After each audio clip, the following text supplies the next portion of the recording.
الحمد لله وسلام على عباده الذين اصطفى، أما بعد، فأعوذ بالله من الشيطان الرجيم. بسم الله الرحمن الرحيم.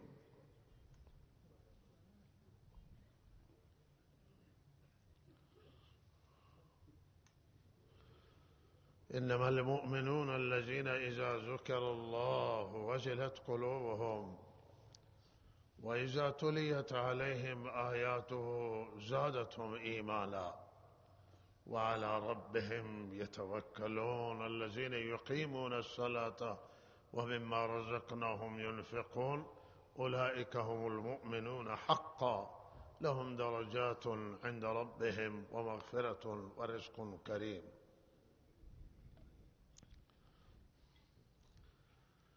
الله رب العزت در قرآن عظیم الشان به جاهای مختلف مسئله را مطرح کرده است که به نام توکل علی الله است و توحید واقعی و توحید حقیقی آن است که انسان به اسباب توکل نکند، به اسباب اعتماد نکند، اسباب را به جای اسباب قرار بدهد و به رب الاسباب، خالق اسباب و فروردگار اسباب توکل بکنه. اعتماد در همه امور و در تمام کارها بر الله باشد و اسباب را هم به کار بگیره و اسباب را استفاده بکند. این هم دستور شریعت اسلام هست، دستور دینه که اسباب را ما نادیده نگیریم، اسباب را استفاده بکنیم، به کار ببندیم ولی توکل بر الله تعالی بکنیم. زانوی شتر را شب محکم ببند که فرار نکنه ولی توکل بر زانوبند نکن، بر الله تعالی بکن. اگر الله بخواهد شتر خود را خلاص میکنه از زانوبند و به مرتا و بیابان میرود و یا سارقش میبره از بیابان، و لحاظا اسباب به کار بسته بشه ولی اعتماد بر ذات یگانه پروردگار بشود. کسب و کار و استفاده از اسباب همه دستور شریعتان، همه راهنمایی اسلامان، دینان، و اما توکل بر اسباب نشود، به رب الاسباب، پروردگار اسباب. درتون محکم ببندید و برای ماشینتون دزگیر استفاده بکنید و تمام اسباب به کار ببندید، احتیاط لازمه بکنید ولی اعتماد بر پروردگار بشه. و لحاظ بندگان الله آنانی هستند که توکلشون و اعتمادشون بر پروردگار است. متاسفانه وقت ایمانها ضعیف می شوند و رابطه با پروردگار به حد اقل می رسه یا به ضعف می رود، توکل ماها، توکل انسانها از الله قطع می شود، به اسباب می آید و نگاه انسان از خدا به اسباب می رود و اسباب خود را می بینه، وسایل خود را می بینه و راحت میشه، سکون پیدا میکنه، خاطرش جمع میشه، در حالی که نه، باید خاطرش را برای خدا جمع بکنه و توکل بر الله تعالی بکنه و اعتماد بر الله بکند، چرا که هرچه خدا بخواهد همان میشود. و لحاظا هیچ وقت نگید که من فردا این کار انجام میدهم مگر اینکه انشاءالله بگید. هیچ وقت به باغتون، به فرزندتون، به سرمایهتون یا به سرمایه مردم هیچ وقت سروران گرامی که دیدید او را و پسندتون آمد ماشاءالله بگید. هیچ وقت بر اسباب اعتماد نکنید و بگید هرچه که الله بخواهد. این باغا مردم زحمت کشیدن ولی خدا خواسته آباد بشه. آنچه که ما در دست داریم درسته ما در عالم اسباب تلاش کردیم ولی عنایت از آن رب العالمین است.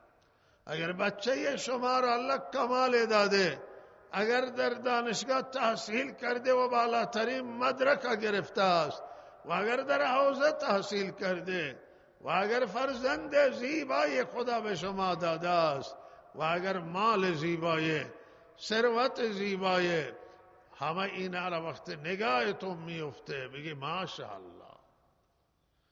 و اگر الله به شما از لحاظ دینی جایگاه داده و الحمدلله دین دارید، متدینید، نگاهتون محفوظه، خطا نمی کنه نگاه شما برخلاف شریعت، زبان شما برخلاف شریعت نمیگه و همه این نعمتهای مادی و همه این نعمتهای معنوی بر میگردن به الله.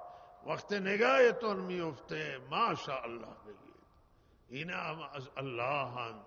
الله را شکر بکنید، سر به سجده خدا بیاندازید، بارگاه رب العالمین ادای احترام بکنید و خدا را تعظیم بکنید که هرچه دارید اینها همه مال الله.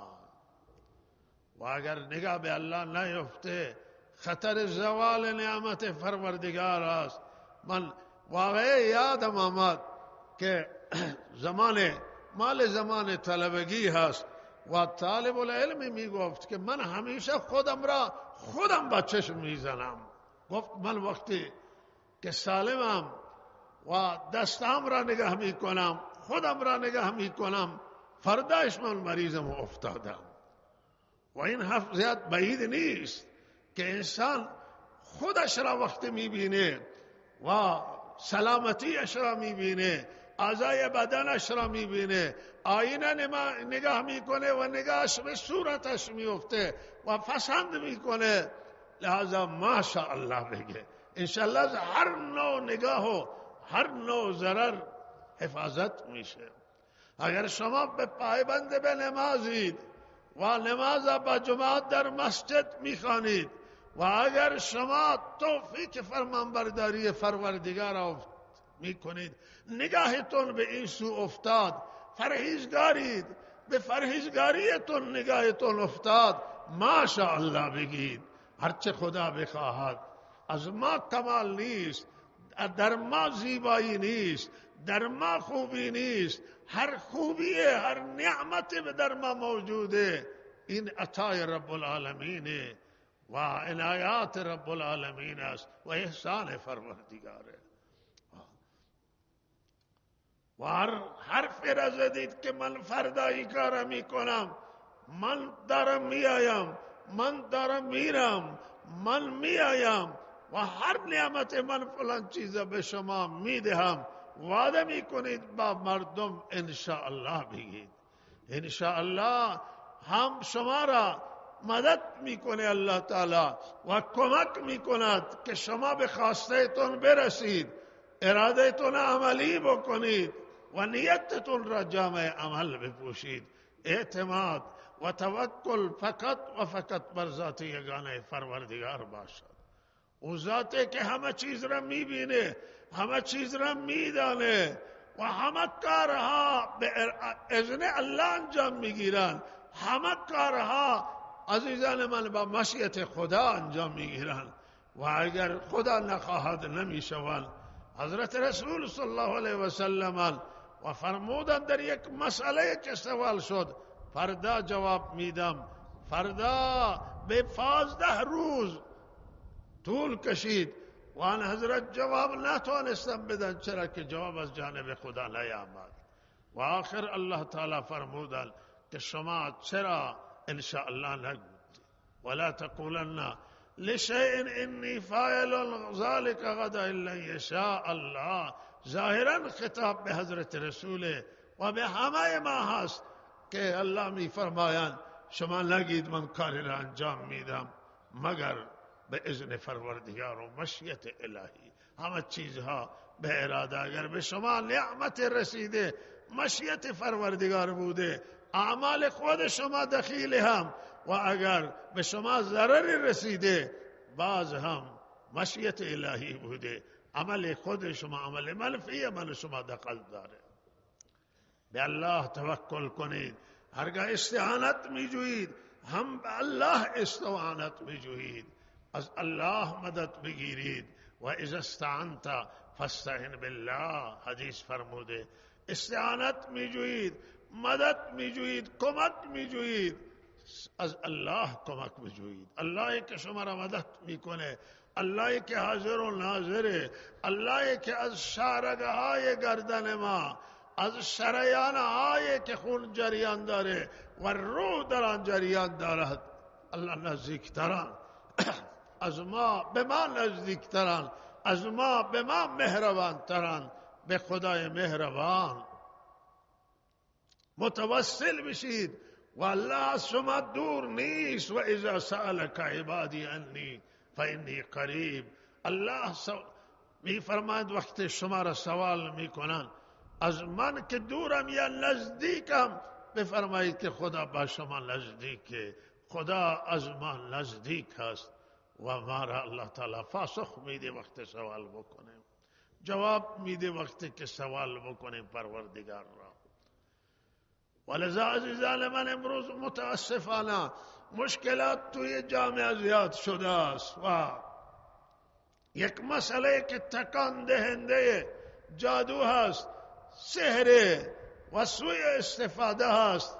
همون که فرمودن کاد الفقر ان یکون کفرا، فقر و تنگ دستی آدم به کفر میرسانه. واقعا هم همین طور است. وقتی که تنگ دستی می آید، مشکلات می آید، بسیاری نمیتوانند صبر بکنند و رو به شغلهای کاذب و رو به حتی گناه و معصیت و سرقت و رهزنی می پردازند. و جادو یکی از این رهزنی های بسیار خطرناک است، بسیار سخته. بسیاری هستند که به ادنای مریضی، به کمترین مریضی و مشکلات میرن دنبال این که چه کسی ما را تعویض بده، و به جای این که توکل بر الله کنید، اعتماد بر الله تعالی بکنید و وسوسه تعویض قل اعوذ برب الفلق، قل اعوذ برب الناس بخوانند و خود را دم بکنند. من نمیگم که تعویض ناجایز است، تعویضهای جایز، کسی آیات بنویسه نام خدا را، ما این ناجایز قرار نمیدیم، ولی عزیزان من توکل چیز مهمی است که ما توکل بر الله بکنیم و اعتماد بر پروردگار بکنیم و صبر بکنیم بر آلام و آفات و متوسل بشیم خودمون به قرآن عظیم الشان. سوره فاتحه عزیزان من بهترین دعای، و قل اعوذ برب الفلق، قل اعوذ برب الناس برای همین نازل شدن. و خود آن حضرت صلی الله علیه و سلم قل اعوذ برب الفلق، قل اعوذ برب الناس میخواند و به دستهای خود دم میکرد و قسمت جلوی بدنش میمالید و ترغیبم دادن، تشویق کردن که شما قل اعوذ برب الفلق و قل اعوذ برب الناس معوذتین بخونید برای جادو و برای نظر بد و برای انواع مریضی ها مفیده که آدم خودش بخواند و خودش را دم بکنه. و 5 وقت نماز اگر بخوانه انشاءالله نه جادو اثر میکنه نه نظر، و اگر نشد صبح و شام بخوانه و خود را دم بکنه در حفاظت و امان خدا میماند. در نامهای خدا تاثیره، در آیات الهی تاثیره، و شما بخوانید یا کس دیگه بخوانید تاثیره. و اما اون چیزی که او را ناجایز قرار میدم و او را حرام میگوییم و حرام است، او متوسل شدن به جادوگرانه. بسیار جادو متوسل میشن به جادوگران، تعویذ میبرن سر قبرستان اونجا دفن میکنن و متوسل میشن به یک سری کارها که به دیگران ضرر برسونن، به دیگران نقصان برسانند و بیشترین مراجعه کنندگان خواهران هستند و این بسیار زشته و بده. هر که پیش جادوگر برود، ساحر بره که سحر میکنه، برود ایمانش از او سلب میشه و ایمانش ضربه سنگینی میخوره. و چه بسا جادوان که ایمان به طور کلی انسان محروم میکنند از ایمان. و این کار بسیار زشته، بده برای زنان مسلمان، برای مرد مسلمان، برای مسلمان که به جادوگر متوسل بشه. به الله متوسل بشید، به نماز متوسل بشید، به رحمتهای پروردگار متوسل بشیم و از الله تعالی امداد بخواهیم و مدد بخواهیم و کمک بخواهیم. جادوگران بدانند که اگر توبه نکنند محرومند از رحمتهای پروردگار. کسی که به کسی سحر کنه و بخواهد بین زن و مرد اختلاف بیندازه، بین خویشاوندان با جادو اختلاف بیندازه و از جادو سوء استفاده بکنه، از طریق جادو وارد بشه، ایمانش را قطع کرده و مرتکب حد اقلش گناهای کبیره و فسق و مرتکب نافرمانی خدا شده است و آخرتش را به دنیا فروخته و دینش را به دنیا سودا کرده است و معامله کرده است. و اگر کسی به کسی دشمنی داره، به جادو متوسل بشه، به سحر متوسل بشه، ایمانش را نابود کرده و ایمانش را برباد کرده است. بیدار باشید و خواهرانمون را، زنان را توصیه بکنید که هیچ وقتی به جادوگران مراجعه نکنند. مواظب باشند، آدم شیاد زیاده، آدمانی که دشمن دین شما زیاده، آدمانی که دشمن دنیای شما زیادند و به این آدما مواظب باشید که انسان آلوده نشه و الله تعالی را ناراض نکنه.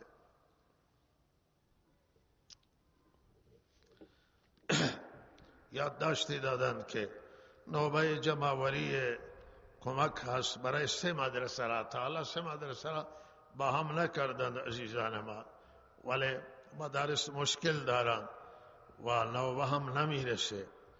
مجبور شده 3 مدرسه را با هم، مدرسه بدرالعلوم شهر زابل، مدرسه امام ابو داود کارگاه سیستان، مدرسه اهل‌العلوم جزینه کی سیستان. 3 مدرسه دینی هستند در سیستان.